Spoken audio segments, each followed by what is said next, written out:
Neprilygstamasis, neprilygstamoji, kaip visada labai smagu jausti tave ten kitoje ekrano pusėje ir kaip visada noriu tave šiek tiek paprovokuoti. Šiandienos klausimas yra toks.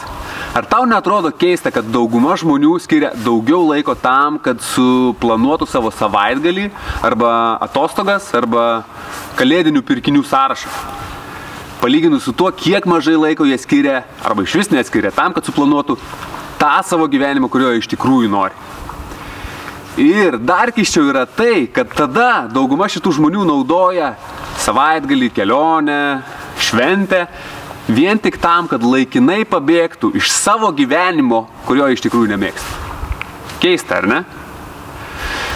Keista, bet dauguma mūsų iš tikrųjų yra patyrę tą jausmą, kai tu ruošiesi kelionę, tave veža pilnas entuziazmo, susirinki daiktus, draugus, šeimą, bet ką, galbūt vienas, išvarai kelionę, 2 savaitėm, viskas nauja aplinkui, wow, pilna įspūdžių, viskas keičiasi viduj, išoriai ir tau atrodo, kad eik tu savo, aš dabar grįšiu namo ir viskas pasikeis ir nebebus taip, kaip buvo anksčiau. Euforija, grįžti namo ir už savaitės laiko supranti, kad ne tik, kad niekas nepasikeitė, bet atrodo, kad viskas tik dar blogiau, viskas dar sunkiau, iki kitų atostogų laukti dar ilgiau negu anksčiau. Tai ar tu nenorėtum užuot periodiškai pabėginėjęs iš savo gyvenimo į atostogas arba į savaitgalius, verčiau susikurti tą gyvenimą, kurio tu iš tikrųjų nori. tą gyvenimą, kurį gyvendamas tu kasdien darai tai, kas tau įdomu ir prasminga, tai, kas tau neša džiaugsmą ir kuria vertę kitiems. Būtent tai ir yra autentiško gyvenimo dizainas. Ir jeigu tau dabar atrodo, kad tai yra per gerai, kad būtų tiesa, jeigu tau tai skamba utopiškai, tai gali prisiminti visus pavyzdžių žmonių, kuriuos tu jau esi girdėjęs, visas įkvepiančias istorijas. Kiek daug žmonių jau keliauja šitą autentiško gyvenimo dizaino kryptimi. Ir gali pagalvoti apie paprastą faktą, kad jeigu tu iš tikrųjų sustotum 3 dienas ir skirtum visą savo dėmesį tam, kad išsiaiškintum, ko būtent tu nori ir kodėl. Ir kai tu nusprendi, ko būtent tu nori, tu pradedi vykdyti šitos savo tikslus, šitos savo norus ir pradedi keliauti tą kryptim, kurie tavo širdis iš tikrųjų nori. Susiduri su kliūtim, randi būdą, kaip jas apeit, vėl apeit, vėl apeit, vėl apeit ir anksčiau ar vėliau tu atsidursi ten, kur tu nori būti. Tu gyvensi tą savo gyvenimo būdą, kurį tu nori gyventi. Taškas. Ir jeigu tu vis dar žiūri šitą video, tu žinai, kad tai yra tiesa. Kažkur giliai savyje tu jauti, kad tai yra įmanoma. Ir būtent dėl to aš žiauriai džiaugiuosi galėdamas pakviesti tave į gyvenimo dizaino laboratorijos išskirtinių patyrimų savaitgalį, kuris vyks jau šią žiemą, šioje nuostabioje aplinkoje, Belvilyje, Molėtų rajone, ant Bebrusų ežero kranto. Ir tenai mes užsiimsim iš esmės 3 autentiško gyvenimo dizaino žingsniais. Pirmasis žingsnis yra: tu turi žinoti, tu turi mokėti valdyti savo psichologiją. Turi žinoti esminius, fundamentalius, gilius savo psichologijos principus. Nes kol tu jų nežinai, kol tu nežinai, kas tave veikia, kodėl tu elgiesi taip, kaip elgiesi, kodėl tavo nuotaika, emocija, būsena yra tokia, kokia yra, kodėl tu atidėlioji, kodėl tu nori to, ko nori, kol tu šito nežinai, kol nežinai principų, kurie tave veikia, tol tu esi bejėgis.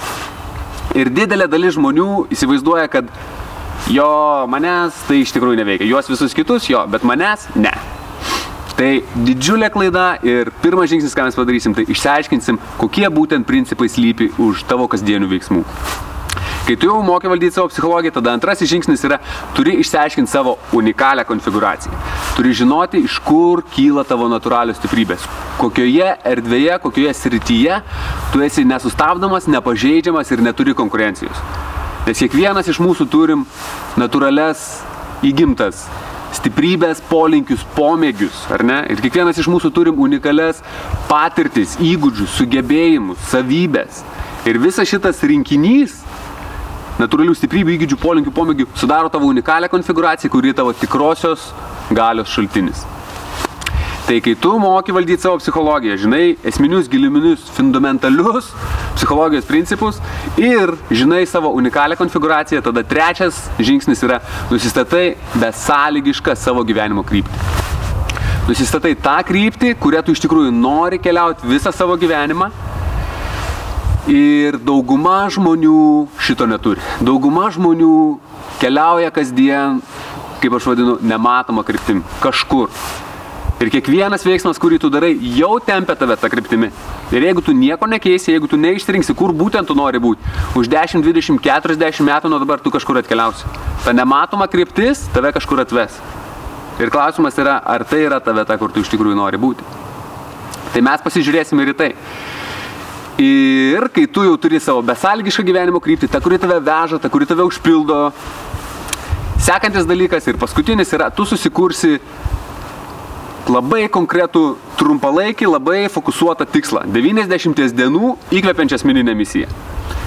Ir išmoksi, kaip jas vykdyti, kaip jas kurti ir tai pradėsi labai strategiškai, labai tiksliai, labai nuosekliai keliauti. Ta besąlygiška savo gyvenimo kryptimi, kurią tu iš tikrųjų ir nori keliauti. Be viso šito, išskirtinių patyrimų savaitgalyje bus dar kalnas išskirtinių patyrimų, kaip visada. Gongai, aštanga joga, sąmoningas kvėpavimas, autentiškas šokis ir dar daug daugiau. Bet vienas iš nuostabiausių dalykų tai yra tai, kad čia šitoje erdvėje nebus nieko daugiau kaip tik gyvenimo dizaino laboratorijos bendruomenės nariai. Dar 40 atvirų, drąsių, kūrybingų, smalsių, įkvepiančių žmonių, su kuriais tu po to keliausi toliau. Tai labai laukiu tavęs, labai tikiuosi, kad tu būsi vienas iš tų, kuriuos mes sutiksim čia, vasario pabaigoje. Ir labai nekantrauju pamatyti, kaip viskas čia bus. Iki labai greito, visos detalės, kurių tau reikia žemiau, lauksiu tavęs. Iki.